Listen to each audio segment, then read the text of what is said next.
You're listening to the Catholic Pursuit of Excellence, the show that helps you accomplish more, stress less, and become the saint God created you to be. I'm your host, Jessica Castillo, and this is episode 3. In today's episode, we're tackling an issue that pretty much every entrepreneur I know has struggled with, and that is, how do you balance your work, family, health, and personal obligations without feeling like you're coming up short in everything? How can you strike the right balance between all of the things that you're responsible for every day and not feel constantly guilty or like you're letting something else important slip? You might be wondering if that kind of balance is even possible. In this episode of the podcast, I want to assure you that not only is it possible to keep all the aspects of your life in their proper place, but that it's essential to get this right if you're serious about becoming a saint. I'll share with you the one key concept that, when properly understood, will make it easy for you to see exactly where everything fits in your life and to feel confident about how you're using your limited time and energy every day. I'll debunk some common misconceptions that tend to keep people stuck in guilt and overwhelm so that you can avoid these traps yourself. Finally, I'll give you a simple exercise that you can do today to virtually guarantee that every important area of your life is getting the right amount of time and attention so that you can approach each day with peace, knowing that you're doing exactly what you're supposed to be doing. Before we get into all of that, though, I just want to share that this has not always been easy for me, and I am by no means perfect at it. It's something that I've had to come back to again and again since I first discovered this concept years ago. And last year is actually a really good example of that. We had recently moved to Germany as a military family, and so I was able to send my 2 oldest kids to the DoD elementary school, and then my youngest daughter was able to go to the daycare center on post, which meant that for me, I had all day home alone in a quiet house that I could just work. For years, I'd been dreaming of having what I would call a quote-unquote normal work day. And so this felt at first like a dream come true. So I would take my kids to the bus stop, drop my daughter off at daycare, and then I would just work and work and work and really focus. It was great. I loved it. The thing is, because I live in Europe and most of my clients live in the US and Canada, I would have to have coaching calls in the afternoons.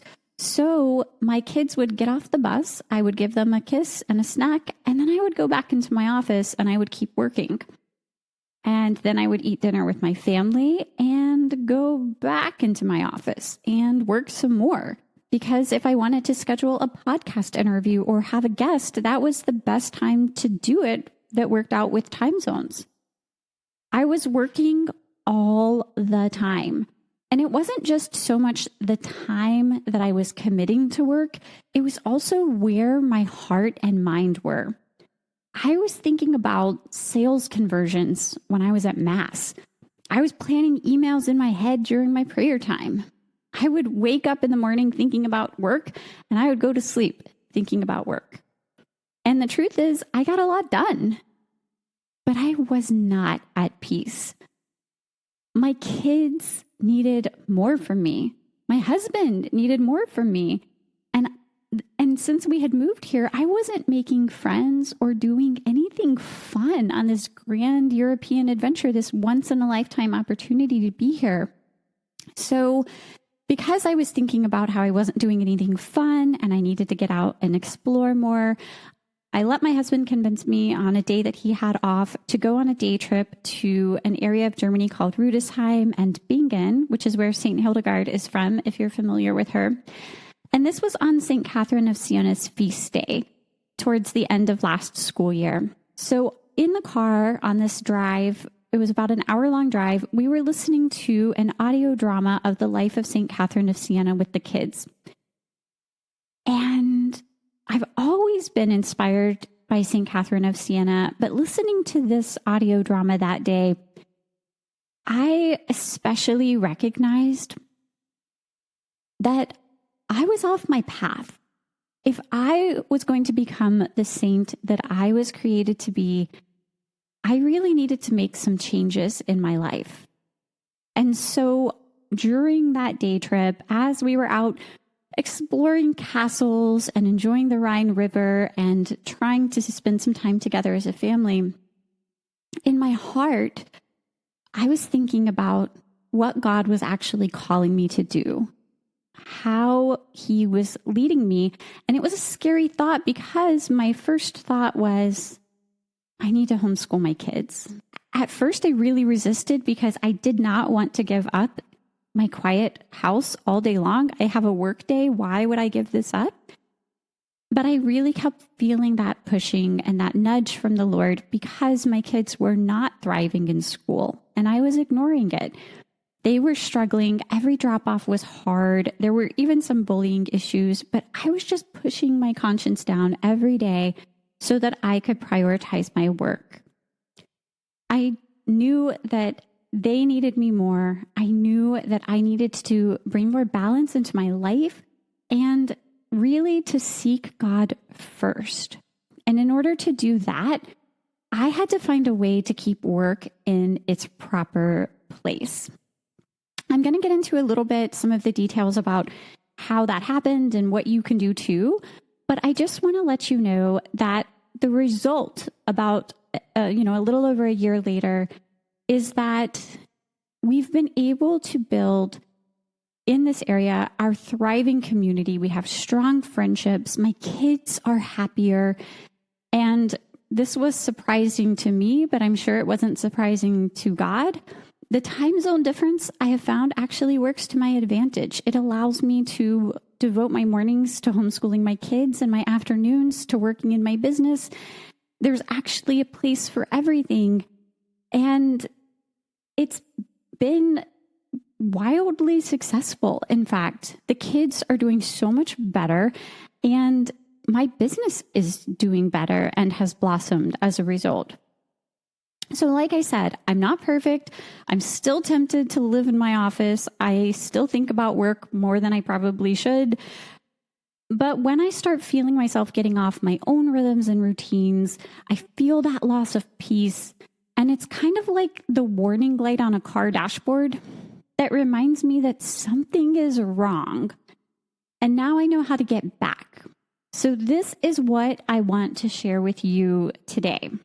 So it might surprise you actually to learn that the one key concept that we have to understand in order to live a well-ordered life, and by the way, that's what this episode is about. We think about balance, but the truth is, this is about living with order. Well, the one key concept to getting that right is to know what your vocation is. And you might be thinking, what? I already know what my vocation is. We talk about vocations all the time in the church, and that word gets thrown around everywhere. So we tend to think that we basically know what our vocations are. I mean, we're either married or religious, right? Or, how confusing could that be? But it can be difficult to actually pin down exactly what we mean when we talk about living out our vocations. And I think it's so confusing because we tend to use that same word, vocation, to refer to so many different things. There was a story about a reporter talking to Mother Teresa once, and she said to her, "Mother, I really admire what you're doing and the work you're doing with the poor, but I could never do that because, my vocation is different than your vocation." And Mother Teresa said, "No, we have the same vocation. Many people mistake our work for our vocation. Our vocation is the love of Jesus." So I think this is why it gets confusing. What when we talk about our vocation, is our vocation the love of Jesus, like Mother Teresa said? Or is your vocation your state in life, whether you're married or religious? Or is your vocation all the work that you're supposed to be doing every day? And the simple answer is yes. Yes, it is actually all of those things. But I'll get to that more in just a minute. First, let's look at what the word vocation means. It comes from the Latin word vocare, which means to call. So the word vocation basically just means your calling, what you are called to do. And who's doing the calling? Well, God is. Your vocation is so much more than whether you're married or not. Your vocation is basically the answer to the question, why am I alive? It's nothing short than the reason why you exist, which is why it's so important to really understand it. God has a specific plan for each and every one of us, and it's unique to us. St. John Paul II taught that only when you're living out your vocation can you find fulfillment in this life. So figuring out exactly what your vocation is and what it consists of is how you will discover your purpose. And that's how you discover how you need to order your life appropriately. But remember, I said that we use the same word vocation to refer to so many different things. Well, that's because there are actually 3 levels of vocation that everyone has. So to picture this, I like you to imagine that this is like a pyramid with 3 levels. I'm going to go through what those 3 levels of your vocation are now. But if you want to see what this looks like, I will link to the image that I created for this in the show notes. Okay, so imagine this pyramid. At the very top of the pyramid is your universal vocation. Your universal vocation is that we are called first and foremost to be holy. In Lumen Gentium, the Vatican II document on the church, this is called the universal call to holiness. And from the Catechism of the Catholic Church, we read that God has created the human person to love and serve him. The fulfillment of this vocation is eternal happiness. And Christ calls the faithful to the perfection of holiness. So this very top, this universal vocation, this is your relationship with God. This is God's calling for you to become a saint. And this aspect of your vocation will never change. It also applies to all people everywhere. Hence the term universal. So that's the top. That's one level of your vocation, to be a saint. Now, the next level, if you were to go down a rung of the pyramid, is your primary vocation. And this refers to your state in life. This is the level of vocation that we most frequently are talking about when we say the word vocation. So the main vocations are marriage, religious life, the priesthood. You can think about your primary vocation as the main relationship that's going to help you accomplish your universal vocation to holiness. This is a vocation that seldom changes, though it can change, as like if you have, death of a spouse or if you enter religious life late in life. So it doesn't change often, but it could change. This is your primary vocation. And of course, there's a lot of people that have the same primary vocation as you. Now, at the very bottom of the pyramid is the 3rd level of your vocation, and this is your secondary vocation. These are the daily tasks and activities. This is your work. This is where your work fits in. This is also how you might use your strengths and your charisms. This is all the daily stuff that makes up your life. Now, from the Catechism of the Catholic Church, paragraph 898, we read that the vocation of the laity consists in seeking the kingdom of God by engaging in temporal affairs and directing them according to God's will. So again, this is a part of our vocation. It's your temporal affairs. It's your daily duty. And this changes frequently. You can also think about this as the whole seasons of life thing. So for instance, in my example, right now I'm in a season of life where I'm an entrepreneur and I'm a homeschooling mom. That could change when God might call me to do something else. But what we need to remember is the 3 levels of vocation all start more universally. So everyone is called to be a saint. Lots of people are going to be sharing your same primary vocation. And then by the time we get down to your secondary vocation, this is getting more and more personal and specific. So keeping this in mind, knowing that all 3 of these levels of your vocation are true, they all make up the reason why you exist. Let's talk about some common misconceptions that tend to keep people stuck and feeling really guilty and overwhelmed. And that is what your vocation is not.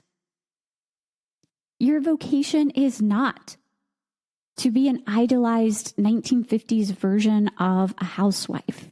Now, sometimes in Catholic circles, especially traditional Catholic circles, we tend to think that there's this cookie cutter version of a good Catholic wife and mom, and she kind of resembles June Cleaver. And if we need to, keep a perfectly clean house or cook perfect meals or have perfectly well-behaved children, that's this version of our vocation. That's not your vocation. And it could, keeping a clean house and making meals could be a part of your vocation, part of your secondary vocation, but it doesn't need to look like anyone else's. Your vocation is also not something that you can irrevocably fail at or miss completely. So if you're thinking, I don't know, I've really messed up a lot, I don't think that I can get back on this, you can't. It's impossible for you to completely fail at your vocation. You can always come back. Your vocation is also not a burden that you have to bear all alone. Christ tells us that he is with us. He wants to help us with this burden of our vocation. And your vocation is also not the same as anyone else's, no matter what those similarities are. There was a time in my life where I used to go to a Catholic moms group every week, and I would look around at all the other wives and moms, and I would believe these lies about myself that I was just another Catholic wife and mom, just like everyone else. But that's not the truth, and it's not the truth for you either. So no matter whether you share a lot of traits and similarities with other people that are in similar vocations, because of that level of your vocation that is your secondary vocation, that is so specific to you and to your daily circumstances and your children and your husband, or if you're not married, what your work is, that is unique to you. So it's not going to be the same as anyone else's. And the final thing that we need to know about our vocations is, well, it's not always going to be easy. So just because this is what the Lord is calling us to, it's what we're created for, it doesn't mean that it's going to be easy. In fact, it's going to be the opposite. Our vocations are both our calling to holiness and also the way that we get there. Father John Bertunik said that when we do the work we were created to do, we become the saints we were created to be. So this is the work of sanctification in your life. And when things are balanced, when you have things in their proper order and you're approaching your vocation knowing that the universal call to holiness is at the top and everything else falls in that order, basically in that pyramid, then it becomes really easy for you to notice when you're off balance, when you're not living a well-ordered life. And I'll tell you, the first indicator of that is going to be your loss of peace. This is when, according to the rules of discernment of St. Ignatius of Loyola, when you're in a state of grace and you're falling away or you're moving away from God, the good spirit is going to bite and sting your conscience to get you back on the path that you need to be on. And that's what happened for me in my story. So let that be an indicator for you. If you are feeling overwhelmed, if you're feeling like your life is just not balanced and you cannot keep all the plates spinning and you don't understand and there's no peace, then let me just assure you that that is God's nudging to you to make some changes. So what can you do? How can you take this information and actually apply it? Well, I recommend that you take out a piece of paper or you open a Google Doc and you jot out these 6 key areas of your vocation. And this is the order in which you should address them. So number 1, prayer. Number 2, taking care of yourself, like your physical and mental health. This is number 2. That's actually in your, that second level of your vocation. Your primary vocation includes taking care of your own health and your own well-being. So that's number 2. Number 3 is your relationship with your spouse if you're married. Number 4 is taking care of your kids or any other caregiver roles you have. So maybe you're caring for aging parents here. That would go here. Number 5 is your work. Now, when I say work, I'm talking about all work. I'm talking about your business. I'm talking about work outside the home. I'm talking about work inside the home, like doing laundry and dishes. That's number 5. And then finally, number 6 is your community contributions and social relationships. That's number 6. So now that you have these 6 key areas written out, I'll put these in the show notes too, so you don't have to remember them all. But once you have these written out, you want to pray now about what needs to change or improve in each of these areas. God already knows what he wants you to do, and he already knows what he wants you to work on. You don't have to change everything and do a massive overhaul all at one time. But if you can approach the Lord with humility and openness and just say, Lord, please show me what you're asking me to do in these areas to draw me closer to you and to better live my life, he will answer that prayer and help you. So write down what you hear and then get out your calendar or planner and block in time to do what needs to be done. So for instance, if you prayed about this and you saw that you were seriously neglecting some of your prayer commitments and the Lord inspired you to pray a daily rosary, now it's time for you to figure out where that goes in your calendar and how it actually gets done. If you're like me and the thing that the Lord is prompting you to do is to make a significant change in how you're structuring your work and your school and like doing a big kind of overhaul of how you are fulfilling your vocation, trust that he is going to help you and show you how that needs to go. I will say, just going back to my experience with this, I was completely overwhelmed at first at the thought of all the things that would need to change and rearrange in my life in order to actually do what God was calling me to do. And so I was worrying about it. And I went to the Lord in prayer, and it was right before Mass. I was praying before Mass, and I said, Lord, just please show me because I don't see how this could possibly work.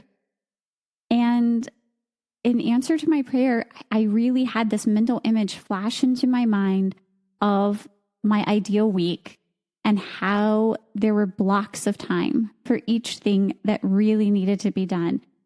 It was also color-coded in my image. So it was one of those moments of prayer where I was so grateful to the Lord for just showing me what it could look like. It was a great grace. It was accompanied with so much peace because I felt like, okay, there is a way forward. There is a way for this to work, and it can be something that I can be really at peace about. So if this is something that you are worried about, make sure that you're bringing it to prayer, and also don't be afraid to just use your calendar and planner to block out how you need to structure your days. And what I will say is the days that I am consistent, the days that I stick to my rule of life, things go really well. And I feel a lot of peace in my vocation. I feel a lot of joy. And I don't feel like any one part, especially my work, is taking over the rest of my life.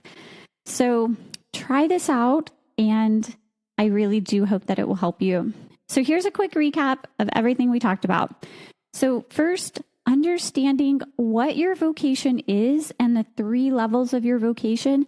This is the key to living a peaceful, well-ordered life where no one part of your life is crowding out or taking over or throwing off balance all the other parts of your life. The 3 levels of your vocation are the universal, which is your relationship with God, the primary, which is your state in life, and the secondary, which is the work and what you do every day. Using this framework will help you to feel more confident about what you're choosing to do or not do on any given day. Well, that's it for me this week. I hope you learned something helpful and that you can take action from this episode. And if you happen to know anyone else who could really benefit from this content, please share it with them. It might just be exactly what they need to hear today to take their own faith and life to the next level. Until next time, remember that it is Jesus who inspires you to do something great with your life. So don't let yourself be ground down by mediocrity. Bye for now.